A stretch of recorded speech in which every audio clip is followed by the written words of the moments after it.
We have the Papal Nuncio to the Bahamas and the region here today. He is here for a pontifical mission of the Society's Directors Meeting. Let me say it again. The Pontifical Mission Society's Directors Meeting to be held here.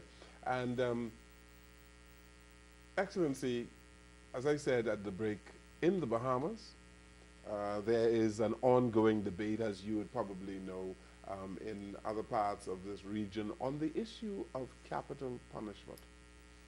And as the ambassador of the Vatican, what is the Vatican's position with respect to capital punishment? Of course, this is a very delicate subject and delicate item in the region, no? Because, yes, as you said, it's not only touching the Bahamas, but this region. And of course, as Holy See, as Vatican, we have since already many years a very clear position, and we are strongly against the capital punishment. And using our humble tools of diplomacy, we are trying to convince, many countries around the world. No, of course, the country where this death punishment is in place, to remove them from the constitution. So we have obtained in many countries that, also Africa, especially in Africa, where of course it's still in the constitution, the capital punishment, but there are no executions since long time. Of course, this is a very delicate subject because enters in the everyday life of people. And of course, people would think, and many people are convinced, that of course, keeping the capital punishment would protect more than. We take this positive approach. So that's why people say, we keep this because we feel more safe. So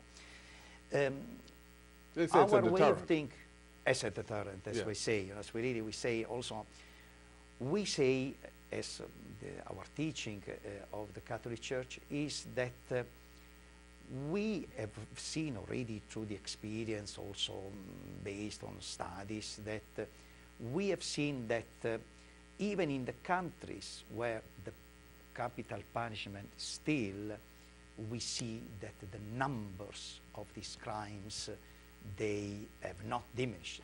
So means that it's not directly linked. I think that what we need to do as a church now, because I understand the governments, they have to respect the opinion of the people, or they voted for them, and it's very difficult for those who are in government to take some choice which are against maybe a large majority or a part of society. As a church, this is a long process, but it's like in education.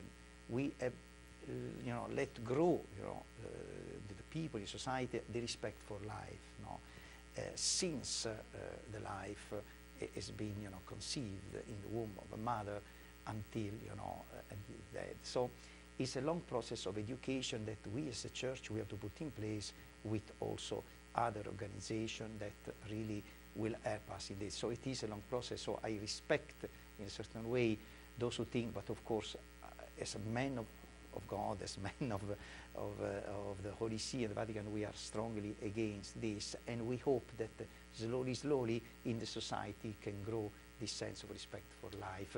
Remove the idea of the deterrent, because I think the deterrent, of course we know that there are room in life because we're still human, of changing. But as I told, this is a very delicate subject which touches the everyday life of people. So we have a lot of respect, especially for those who, for a crime, they've lost someone in the family, and a lot of us, and we cry with them, we suffer with them, we share with them this. But at the same time, we have to defend some value. We have to defend the number 4, as we were saying before. What is truth? That is true. And it's the respect for life. And respect for life. Sorry, my diplomatic answer is a little bit diplomat, No, but but I have to be also respecting, but also telling what yes, is the teaching. but let me ask you, has the Catholic Church not been as forceful as it should be on this particular issue?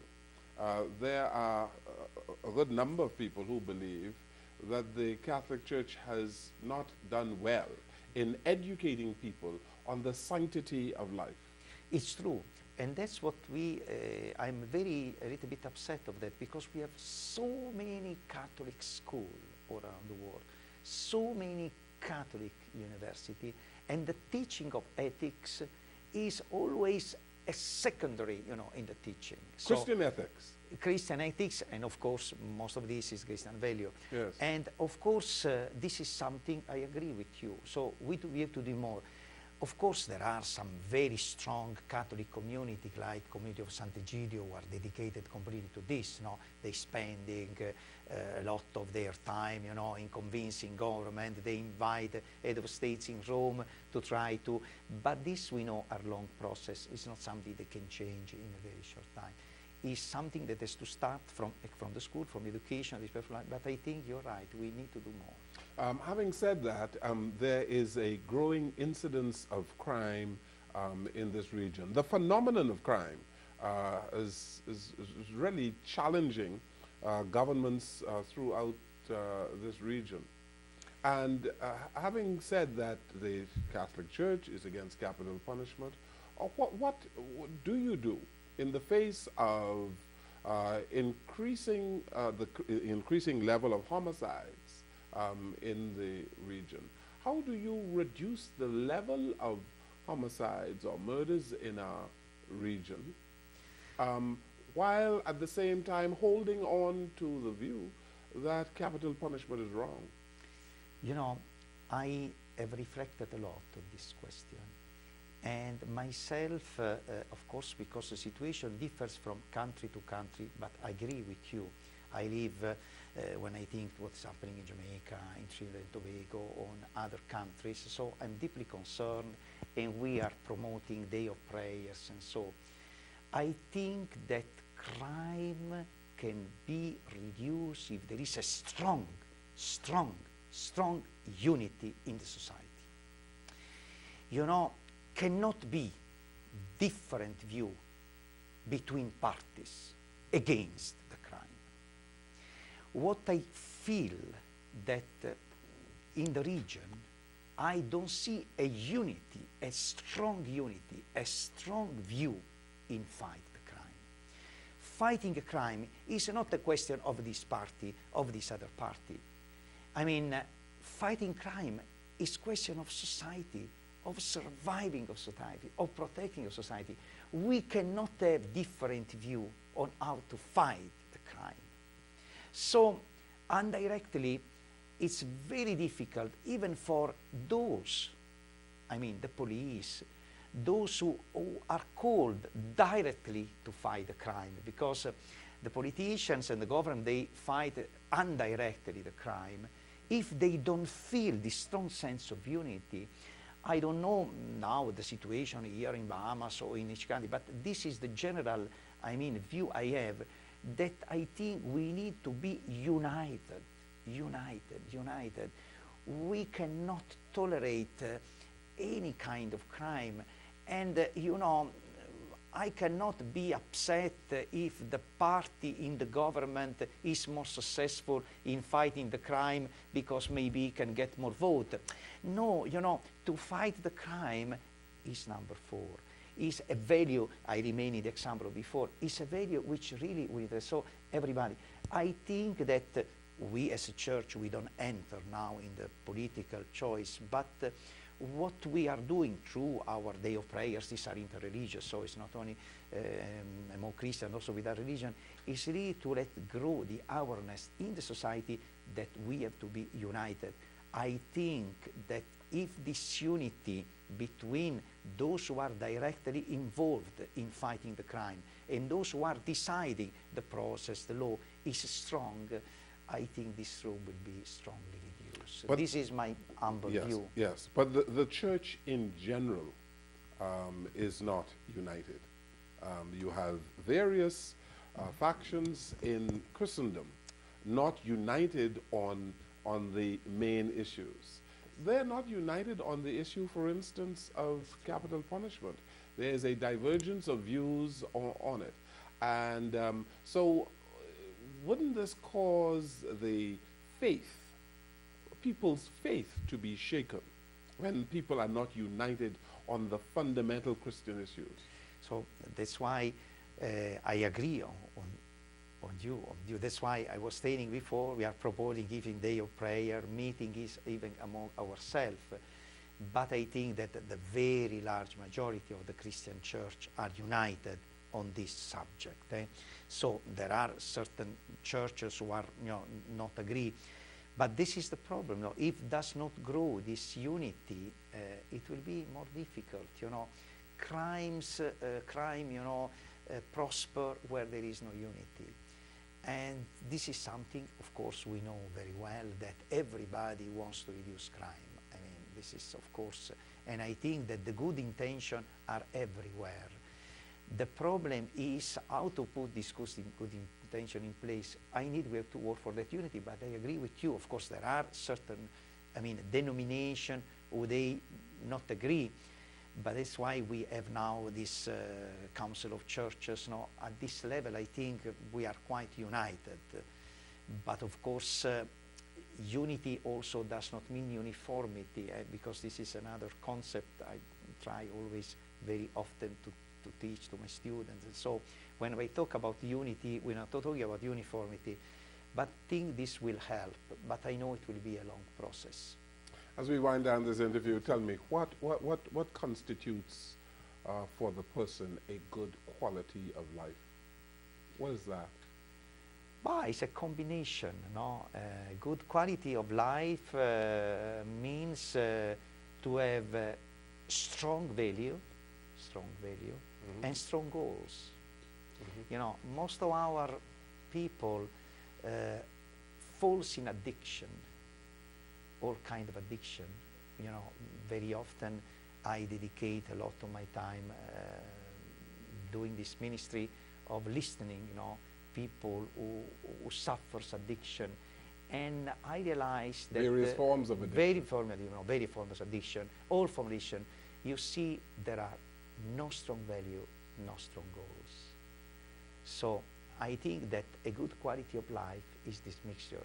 But of course, another problem that we were talking about the young people before is also that today also for the young generation it's very difficult to find a job. And so it's unfortunately this creates a kind of disorientation towards what they are achieving. So I think good quality, according to my humble view, is a mixture of these two. And in the absence of opportunities for growth, for a good job, you see the quality of life declining. Declining tremendously. Look what is happening in Europe. In Europe, you are suffering in this region, very serious economic, challenges. But in Europe, especially in South Europe, Spain, Italy, Portugal, Greece, we have seen a huge decline of life in our young generation, because without opportunities, there is no hope for the future. But people should hold on to something. And what is that hope? And that's why we are promoting this Christian hope, but we also have to give concrete answer, because, as we were saying before, people also need answer for today. And this is a mixture, and we do as a church, we do our pastoral work as a church. The governments, they are called to give answers. So we try to keep the hope, but the governments, those who are in politics, they have to give answer to the everyday problem of people. Your Excellency, I thank you so very much for being here today. Thank you. And I hope you enjoy the rest of your stay here in the Bahamas.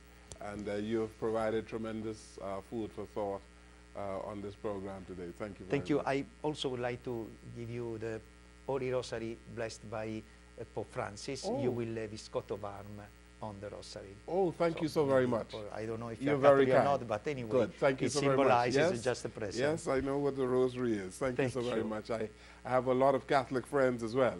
Thank you. I'd like to thank you so very much again for being here.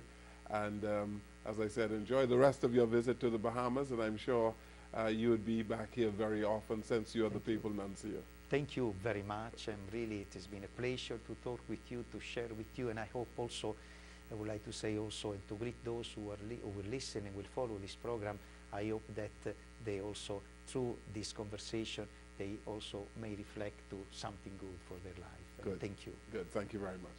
Thank you for watching and listening to our program today. Good evening, everyone. Thank you.